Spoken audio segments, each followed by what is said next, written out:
Okay, we're still in chapter 6. So we're going to subtract rational numbers and expressions, and we're going to do them just like we did when we did addition problems. If they have the same denominator, then we just subtract the numerators. So for example, I've already worked this one out for you, so we're going to talk about it. So we're going to subtract and, if possible, simplify.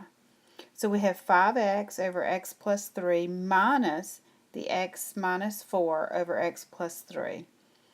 So be careful with that negative sign or the subtraction sign. You have to distribute it through. So I rewrote it as 5x minus, right here, 5x minus x minus 4. Come down here, that's 5x minus x minus 4. Remember, you have to distribute that x through there over x plus 3. Combine like terms, we get 4x plus 4.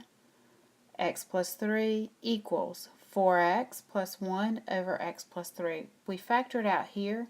It didn't really matter if we did. It didn't change anything, so we're done there. Okay, subtracting rational expressions with different denominators. We're going to do like we've done in the past. We're going to find the like denominators, the least common denominator, and then we're going to simplify as possible. Okay, let's look at this one. We have ooh,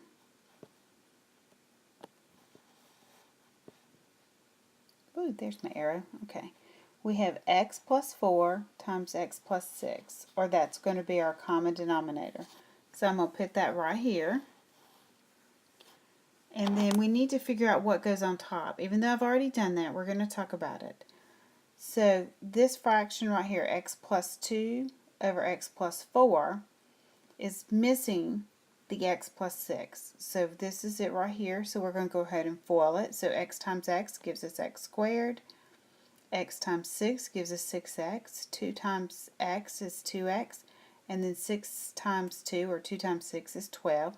Combine like terms, and we're going to get x squared plus 8x plus 12. And I wrote that right here. Then the next step, this fraction here, x minus 1 over x plus 6, is missing the x plus 4. So we're going to multiply here. So we're going to get x squared plus 4x minus 4 simplifies to x squared plus 3x minus 4, and I rewrote that here. The next step is to distribute this negative sign all the way through here. So that gives me a negative x squared, a negative 3x, and a positive 4. We gather like terms, and we get 5x plus 16 over x plus 4, x plus 6, and we are done. Okay, let's look at this problem. This one's a little bit different. We have x minus 3 and then 3 minus x. So we need to multiply one of them by negative 1. I just chose the outside one. It was no big deal. So now we wind up with negative 2 and x minus 3. So we have the like denominators. So we now wind up with 5x minus 2x, 5x minus a negative 2 over x minus 3. So now we get 5x plus 2 over x minus 3, and we're finished. Okay, let's look at this problem here. The first thing I'm going to do is we need to simplify the fractions, they're the denominators, so that we know what our common denominators are.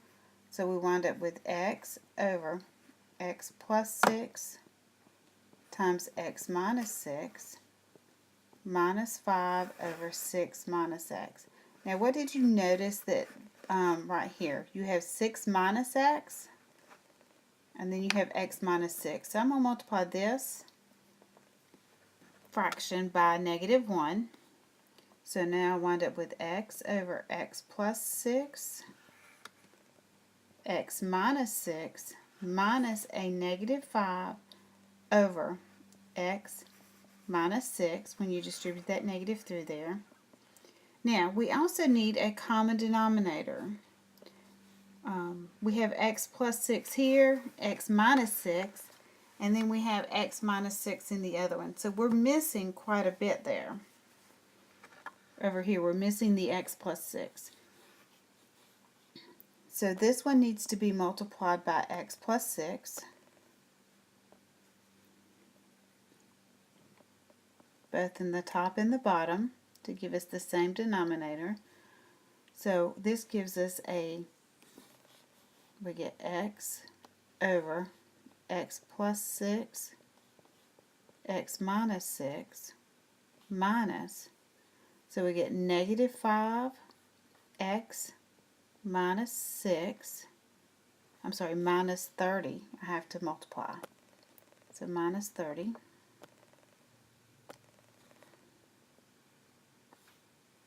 Write that a little neater.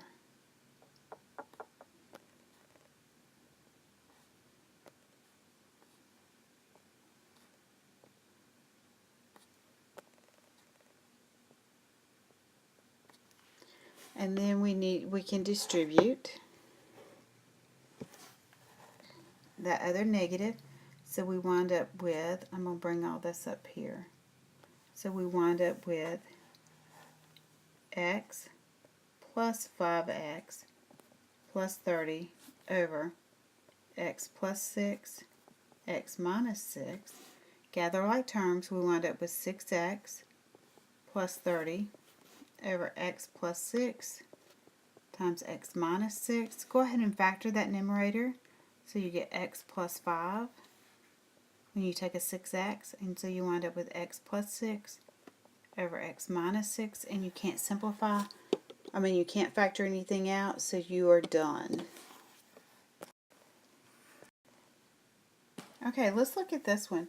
We have y minus x minus y, and x minus y. So we have two of them that are x minus y's. So we need to multiply something by negative 1. I'm going to just choose this first one. So if we multiply this by negative 1, we wind up with this being negative x plus 2y. I'm going to go ahead and do a couple of steps in one. Distribute this negative through here and here. So we wind up with negative 3x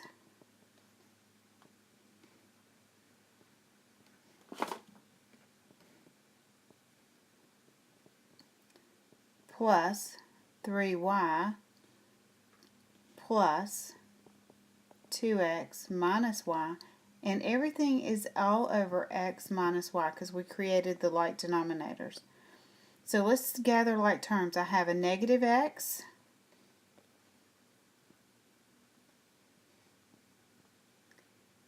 minus 3x, so that gives me negative 4x plus 2x. So that gives me a negative 2x. And then I have a negative 2y plus 3y, that gives me a y minus y. So that looks like that simplified to, let's see, whoops, I dropped my x. So I have 3y, let's see, did I miss a y?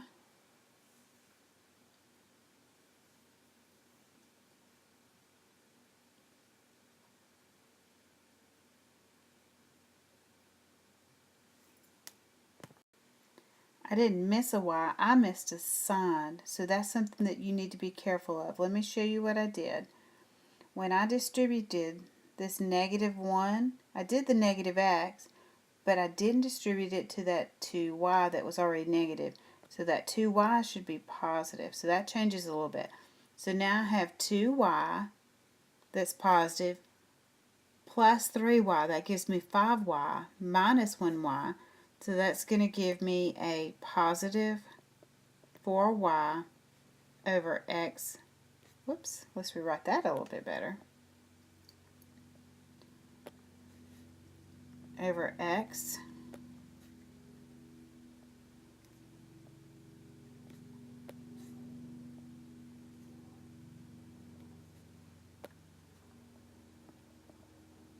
minus y. Go ahead and factor out if you can. I'm going to factor out a negative 2. So when I do, I get x minus 2y all over x minus y. There is nothing that we can cancel out or simplify. So we are simply finished with this section.